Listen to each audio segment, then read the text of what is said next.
شروع اللہ کے نام سے جو بڑا ہی مہربان نہایت رحم فرمانے والا ہے۔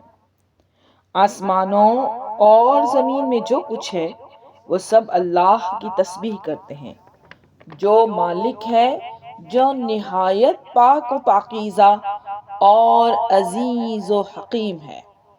وہی ہے جس نے ان پڑھ لوگوں میں خود انہی میں سے ایک رسول بھیجا جو اس کی آیات پڑھ پڑھ کر سناتا ہے اور انہیں پاک و پاکیزہ کرتا ہے اور انہیں کتاب و حکمت کی تعالیم دیتا ہے، اگرچہ اس سے قبل یہ لوگ واضح گمراہی میں تھے، اور ان دوسرے لوگوں کے لیے بھی بھیجا جو ابھی ان سے نہیں ملے ہیں، اور اللہ بہت غالب آنے والا اور حکمت والا ہے۔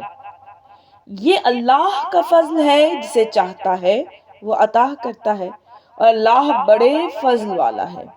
اور جن کو تورات کا حامل بنایا گیا پھر انہوں نے اس کو نہ اٹھایا، اور ان کی مثال اس گدھے کی مانند ہے جس پر کتابیں لدی ہوئی ہیں۔ کتنی بری مثال ہے ان لوگوں کی جنہوں نے اللہ کی آیات کو جھٹلایا، اور اللہ ظالموں کو ہدایت نہیں کرتا۔ آپ ان سے کہہ دیجئے، اے یہودیوں، اگر تمہارا خیال ہے کہ تم ہی اللہ کے دوست ہو تو پھر موت کی تمنا کرو اگر تم سچے ہو۔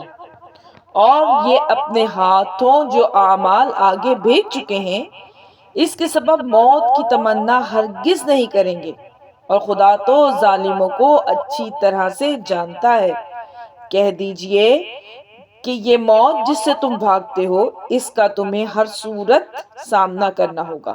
اس کے بعد تم غیب و شہود کے عالم کے سامنے پیش کیے جاؤ گے، پھر وہ اللہ تمہیں ان باتوں سے آگاہ کرے گا جو کچھ تم کرتے رہے ہو۔ اے ایمان والو، جب جمعے کے دن کی نماز کے لیے تمہیں پکارا جائے تو اللہ کے ذکر کی طرف دوڑ کر آؤ، اور خرید و فروخت کو ترک کر دو، یہی تمہارے لیے بہتر ہے اگر تم جانتے ہو۔ اور جب نماز ختم ہو جائے تو پھر اپنے کاموں کے لیے زمین میں پھیل جاؤ، اور اللہ کا فضل تلاش کرو، اور کثرت کے ساتھ اللہ کو یاد کرو تاکہ تم فلاح پاؤ۔ اور جب انہوں نے تجارت یا کھیل تماشا ہوتے دیکھ لیا تو ادھر کو چل کھڑے ہوئے، اور آپ کو کھڑا ہوا چھوڑ دیا۔